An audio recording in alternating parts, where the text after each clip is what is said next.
नांदगाव शहरातून एक संतापजनक बातमी समोर येत आहे.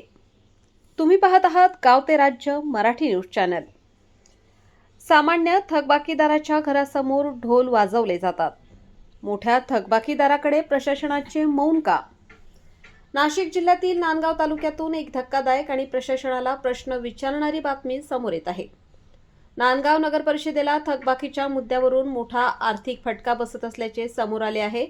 आणि विशेष म्हणजे या थकबाकीदारांच्या यादीत दुसरे तिसरे कोणी नाही, शासकीय कार्यालये आहेत. पंचायत समितीच अव्वल स्थानी असल्याचे धक्कादायक वास्तव आहे.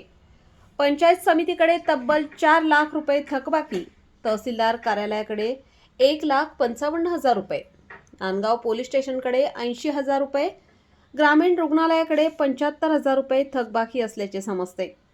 नगर परिषदेकडून सामान्य नागरिकांच्या घरासमोर थकबाकी वसुलीसाठी ढोल वाजवण्याची कारवाई केली जाते. मात्र आता मोठा सवाल उभा राहतोय, हीच कारवाई मोठ्या सरकारी कार्यालयांवर होणार का?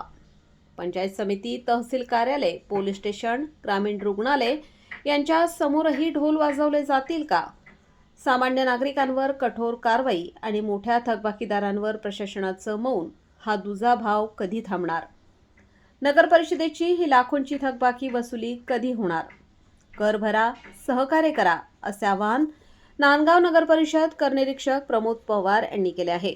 संपादक विजय धामणे, नांदगाव, नाशिक.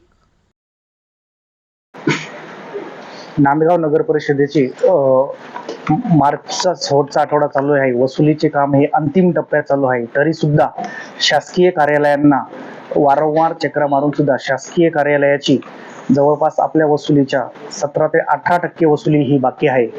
तरी वारंवार सूचित करूनही शासकीय कार्यालयांची थकबाकी येत नसल्यामुळे बराच पैसा हा अडकून पडलेला आहे. त्याचबरोबर नागरिकांकडेही काही मालमत्ताधारक जे एकत्र प्रॉपर्टी आहेत त्यांचा सुद्धा पैसा हा नगरपालिकेकडे भरणा करत नाही, कारण ते विवादित आहेत असं सांगून कारणे दाखवतात. बाकी जे नियमित आहेत त्यांची वसुली ही व्यवस्थितरित्या होत आहे.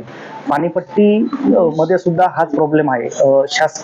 शासकीयवाल्यांचे पण बरेच पैसे बाकी आहेत आणि रेग्युलर जे नागरिक आहेत ते वेळेत येऊन भरतात. त्याचबरोबर बोला. शासकीय कार्यालय आहे, असं कोणकोणते कार्यालय आहे शासकीय की त्यांच्याकडे तुमची मोठी रक्कम बाकी आहे? पंचायत समिती आहे, सगळ्यात जास्त रक्कम त्यांच्याकडे जवळपास 4 लाख रुपये बाकी आहेत. त्याचबरोबर तहसील कार्यालय, वैद्यकीय रुग्णालय, आपले नांदगाव पोलीस स्टेशन, त्याचबरोबर जेवढे आपले टावर आहेत, टावरांचं आहे पण ते सुप्रीम कोर्टाच्या आदेशामुळे टावरांवर कुठल्याही प्रकारची कारवाई करता येत नाही. हे सगळे शासकीयकडे थकबाकी अडकून आहे. सर, आपण सर्वसामान्याकडे जाऊन रेटा लावून वसुली करू शकतो, परंतु शासकीय कार्यालयातून तुम्हाला वसुलीबाबत काय अनुभव येतात? नाही, शासकीय कार्यालयांची सुद्धा त्यांनी ग्रँटची मागणी केलेली आहे, पण ग्रँट त्यांना भेटत नसल्यामुळे ते आम्हाला देऊ शकत नाही. शासकीय कार्यालयांकडे आम्ही वारंवार पोहोचलो असता त्यांनी प्रत्येक वेळा हेच सांगण्यात येते की आम्ही ग्रँटची मागणी केलेली आहे पण आमच्याकडे आलेली नाही, आम्ही येताच आपल्याला देऊ. सर, मागील आता जर ती रक्कम 4 लाख रुपये होते म्हटले, किती वर्षापूर्वीची बाकी असेल ती जवळपास 4 ते 5 वर्षापासून बाकी आहे. ते थोडे थोडे करून देतात पण मग ती रक्कम वाढतच चाललेली आहे.